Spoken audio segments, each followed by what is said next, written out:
Right back into the Real People Multi-Game Solitaire Mega Tournament, where Curly just defeated the Minotaur using his power. He has this power where he can fight something again if he spends a life point. So he did that. He lost to the Minotaur once, fought it the second time, and now he has a map. So he is able to, I believe, just navigate the labyrinth at will.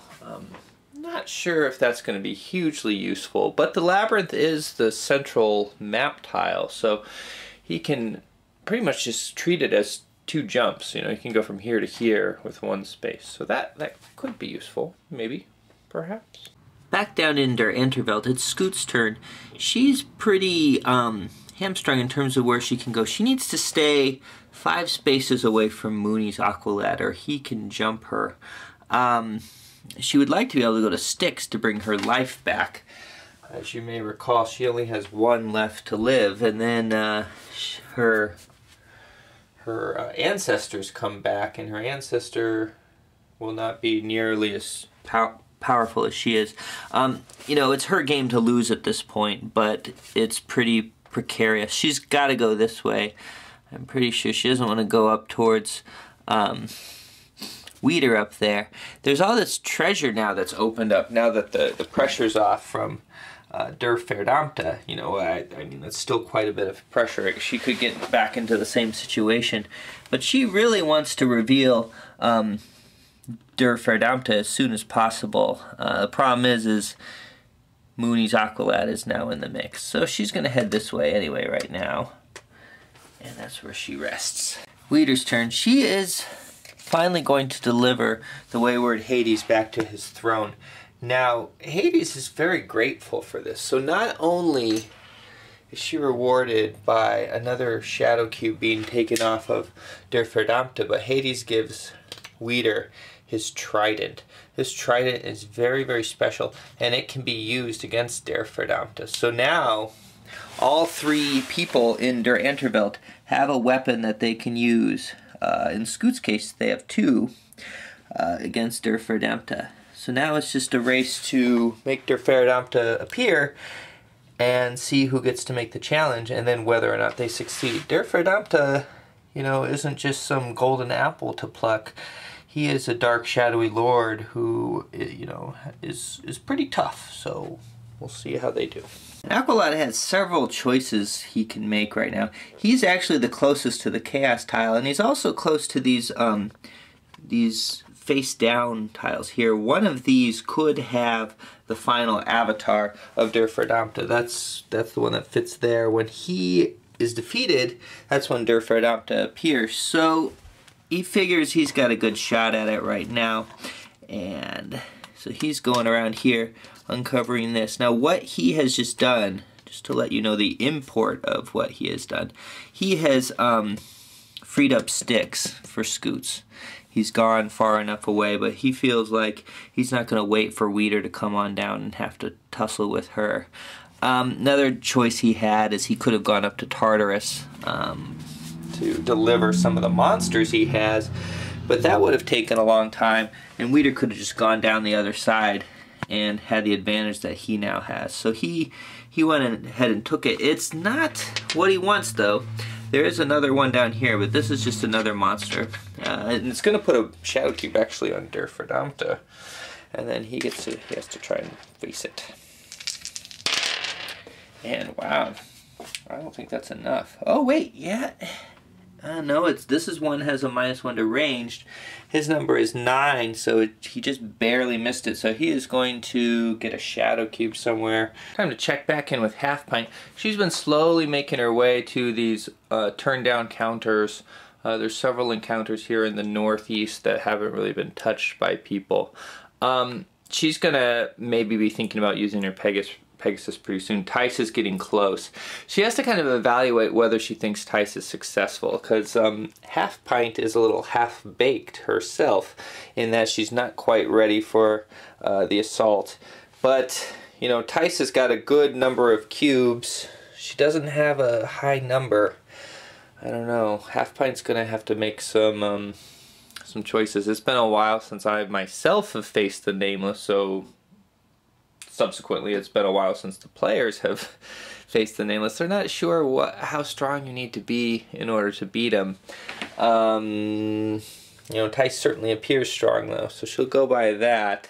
But not so strong. It's tough. She's going to have to make an evaluation. She at least has one more turn to try and get stronger, so she doesn't have to make that choice yet, but just so you know, it's coming.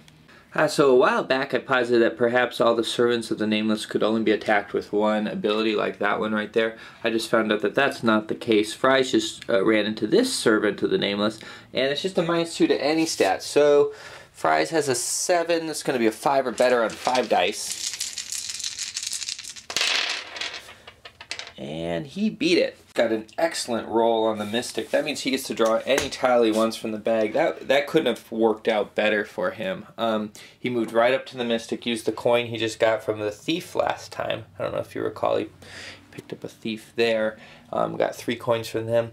Went to the Mystic. That's going to let him pull out the tile, probably the one for the guy that's right here, which lets him proceed in his Bow of Perfect Aim quest. Better for him to focus on the Dragon quest, I think, because there are 2 people hot on the trails of the Nameless, and that's kind of the neighborhood he's in. So he's going to pull that out right now. Thought you might want to see, these are all the counters that are left in the bag. It's been a long game, and you know, some of them just keep getting cycled around again. It's funny, the King Phoebus and some others have not, there's the Bow of Perfect Aim, haven't come out yet at all. Tice is not wasting time. She's going up against this guard here. This one has yet to be revealed. So it's a melee test. She's not bad in melee since she has this sword. Gives her a 6 with 4 dice. But then she gets a -1 from the guard, so 5 or better. And she definitely got it. She rolled 2 5s actually. That's pretty special. I think that's auspicious. Weeder just delivered 2 monsters to Erebus. Got an Amazonan Girdle. This, if she has space for it, which she does, if she drops, she'll have to drop something. I think she's going to drop this Cursed Weapon because she doesn't have any Shadow Keep, so she can certainly do that. That's going to add a solid 1 to her fightiness. So her fightiness is now 8 while she wears the girdle, and then 9 if she's also using this this Trident of Hades. She also removed a couple cubes from Durfordamta. That's going to make it a little easier on Mooney's Aqualad to go down here and turn over this tile. We'll see what it is. And it is Persephone. Now there's some rules about Persephone and Hades. I think, I see. So if you bring Persephone to Hades, the place, and Hades is already there, you get to remove 2 Shadow Cubes from Durfordamta. If Hades isn't there, you just remove 1 Shadow Cube, so that's what it is. She also gives you the Mail of Persephone, which makes it so, 1, you have 2 pieces of armor, right? 2 cubes there, or not cubes, stones. And also that if every time you get a Shadow Cube, you can just lose a life instead, which is maybe not so good. But so something interesting is happening here. If you see over there, there's a marker, a counter that can't be reached right now. Unless someone overturns the 1 tile, there's 2 tiles left, so unless someone overturns one of those 2 tiles nearby and it matches up there, that marker is going to be, no one's going to be able to get it. If that ends up being the avatar, which it could, there's only one other little marker up there, then the game could be stalled in Der Unterwelt. So I'm going to make a ruling on that. There might be some official response, but what I'm going to say is if that counter has already been turned up and it's not the avatar of the Verdamta, then the next person to explore they can just kind of, like, say if they're near some like abyss, they can just explore and turn up the tile where they are, the counter where they are. So that, you know, any one of the 3 could do that now. But let's see whose turn. It's going to be Scoot's turn next. She's going to be healing probably. So then it would be Weeder is going to have the opportunity to turn up that tile. If she takes it, then on Mooney's Aqualad's next turn, he's going to be able to, if the tile Weeder turns up is not the avatar, then he could just say he's exploring and turn it up there. It just seems like the only way. Otherwise, I don't know how the game could work otherwise. Tice is almost there. She's almost at the nameless. Half Pint doesn't really feel like she has much of a choice about what she's about to do. But there is something she's about to do that she does have a choice about. And that is, she can leave the little girl out of it. She's going to drop this right here. The little girl is now in the capable hands of this troll who just scratched a good bit of skin off of Half Pint. Now Half Pint knows that what she's going to do is very risky, but she doesn't feel like she has a choice. And here's why. First she's going to use both of these. She's going to put the tokens down. Or these little stones. She doesn't feel like she can win against Durferdamta. She feels like her only hope of getting her second victory is against the Nameless right there. Tice on her next turn can challenge the Nameless, and if Tice is successful, which is out of Half Pint's hands if she does nothing, then Half Pint doesn't feel like she's got a lot of hope of winning unless there's a three-way standoff, and then I have to kind of decide what to do with that. So anyway, she's got to operate against Tice right now. That's really her only hope. So she bids the girl goodbye, heads on over. And this guard, I know it's still there, but it's disabled until Tice's next turn. So she doesn't have to face it. She is going to face Tice in a duel, which is kind of not very advised. But again, she's going for a long shot here. It's really what she feels is her only hope. So she's working with 7 against Tice's 8, 9. That's not too bad. She's going to get a -1. She's got to get a 6 or better on 2 dice to be able to do anything to Tice. She got an 8. That's not success. That's a failure. Tice is going to... I think Tice is going to... What is this doing here? Tice is going to take this stone off. Curly's going to uncover what's hidden here. It's a doppelganger, so he has to face himself at his starting values, I believe. So... what can I say? 3 dice against 6. Luckily, he's already at his starting value, so that's not too hard. And he got 2 1s. That's going to beat it. Curly just beat his own reflection. Remember, Fry's failed to do that, but Curly was successful. And Curly is going to... Before I continue on, I did some rules checking, and Half Pint does have to fight that guard. So we'll just take care of that, so we have all our I's dotted and our T's crossed, so to speak. And she has lost to the guard. Yep. Half Pint, even if Tice fails, is not in a very good position to challenge the Nameless. Whether it is her perfect moment or not, Tice feels like she is. I think she's maybe doubting it a little more since the Nameless has been revealed to be the deep one. -3 to blue and -3 to red. 6 health. Can't be attacked with ranged combat unless you have the magic bow. Red Tomato is the owner of the magic bow right now. Tice doesn't have it. She's got to do the battle anyway. She loses this, she's out of the game. And I have to say that her chances are not that likely, but let's roll it out. And maybe, just maybe, she'll be lucky. So our numbers here, she's rolling 4 dice, unfortunately not 5, and she has to get a 3 or better 6 times. All right, first one she got over 3, so she's going to lose 1 of her healths. Second one she got it. So we'll just put 1 of these down to mark it for the Nameless. 4 to 5 now. And the deep one has got another shot on her. 5 to 3. Deep one is winning.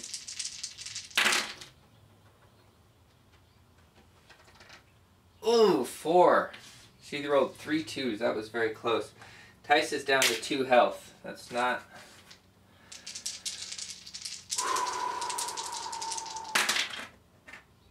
Yeah, she's got 1 more left. And then she's going to outdoor survival. I don't even want to look at this. Ooh! Yeah! Alright. She got it again. Still, she's got to get 4 more in a row. 4 more 3s in a row.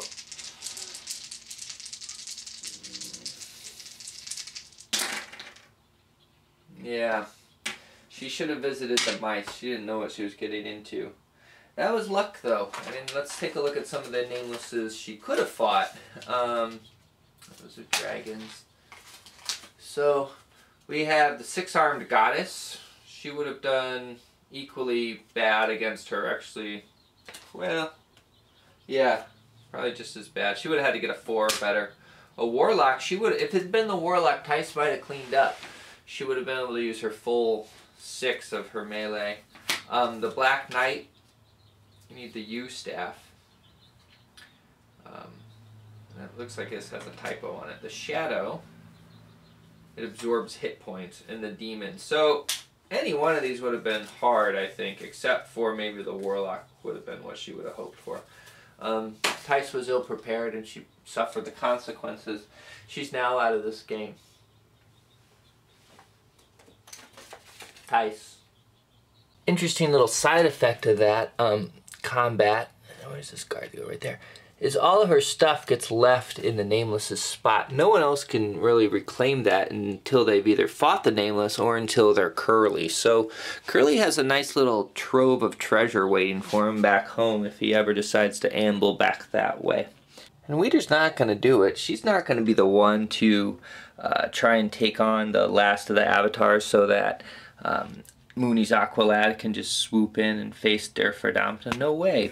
She's going to instead, I think, come try and take a shot at Mooney here. Oh, she can't. She has to get through that guy. So she's actually going to come and... is there anyone else she can take a stab at? Yeah, she'll take a stab at this guy. She doesn't care. And I think it might be turning into a little game of King of the Hill down here. Mooney is well aware that he's got a slight disadvantage going up against Weeder. Well, maybe a little more than slight. He's down one more health than she is, and he's a little bit weaker in terms of dueling capability. He'll have a -1 penalty, but he feels like he's got the jump on her anyway. He's going to get first shot, so he's going for it. He's got a -1 to his roll, and he's sitting on a 10, so that makes it a 9. That's not bad odds. And yep, it pays off. So he's got to decide what he wants to take from Weeder. Fries has done it. He just ditched his sword in favor, his stained sword by the dead woman's hands, in favor of the Axe of Bragg. That's the axe that he can use against the dragon up there. Now he's got a kind of a nice little path worked out. He can just head right on over here, pick up the Hammer of the Gnomes if he wants right there, back at home, get any rest he might need, head straight north to the dragon. Doesn't seem like anyone's in his way. Curly's nearby, which annoys him, but he's not too worried about Curly. Scoots is taking no part in this little brawl between Mooney's Aqualad and Weeder. Instead, she went up to Legion. I don't know where she's headed. Weeder's not above a brawl. She's taking another swing. Or maybe a first swing. A swing at Aqualad. There we go. She got a 10. I don't know if that's enough. Let's see. She has 8, 9... 10, 11, yeah, that is enough. I think anything would hit him, actually. What does she want to take from Aqualad? The problem with items is she's pretty full. She wouldn't mind dropping the lightning, though. Yeah, I think she will. She'll drop the lightning in favor of... If she takes the bow, that's going to hamper him. If she takes the armor, that would hamper him even more. I think she's going to steal the armor, drop the lightning on the ground. She also gets this health there. That's going to give her a big boost in the sort of resource contest against Mooney's Aqualad. And he swings back. Doesn't really want to run away. Oh, that's unfortunate. He lost, and she is going to take the health. It's Weeder's turn, and she has every opportunity to finish Mooney's Aqualad out. He could be the second corpse of the game here. It's really starting to get me down. It's lucky it's a nice day. Jeez. Alright. I think anything, really, anything. Yeah, anything. And Mooney's Aqualad is now out of the game. And what was shortly, not too long ago, 8 is now 6. 6 remain.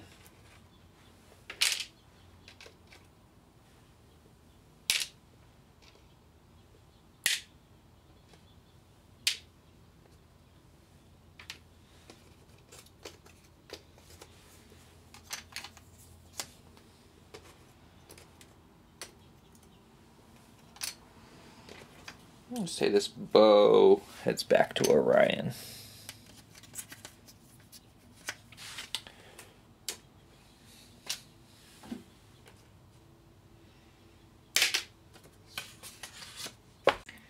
And now there's 2 in the underworld. Scoots has been spending her time at this fountain, playing in the water and improving her abilities, her secondary abilities. Weeder just defeated Mooney's Aqualad, took him out of the game, and now she's going to move.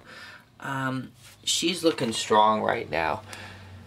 Scoots has a slight dueling advantage, but they're both so strong that they can pretty much be assured of hurting each other on each attack. That benefits Weeder, because Weeder has a lot more endurance than Scoots does. So Weeder kind of is not very scared. She's heading up to Hades to take advantage of the armor of Persephone, and hopes to just dominate Scoots. Fries visited Don Hobiro and also turned in this quest here. He, that brought his ranged up to 7. Without weapons, his ranged is better than his melee in terms of sheer numbers. The melee has the cubes, however, and he has the Axe of Brag, so that brings them both up to 7. But pretty impressive for Fries. He's getting just mightier and mightier. Who else is getting stronger is Curly. Curly is attaining some glory. He's been slowly winning combat after combat against minor monsters and building himself up. So something to note, and I think you might want to look at Curly's trajectory and where Half Pint is right now, and where Curly is physically, and where Half Pint is right now. Scoot's turn, and she's leaving the fountain. 1, 2, 3, 4, right over here with Orion, and I guess she will try and take him on. She needs to get a 2 on 3 dice. And nope, no bargain days Hercules for Scoots. And this is where we're going to have to leave it. We have Curly here in front of the swamp, Half Pint in the swamp, Fries at the archery range right here, and Red Tomato right by the teleporter. He actually just tried to use it, but it sent him south. He decided to go right there. And in the underworld, we have our little standoff here against Scoots and Weeder. And finally we have our fallen, Mooney's Aqualad and Tice. The Sylvan sorts, right? They're the Sylvan races of the world, have died out. Their bows will shoot no more.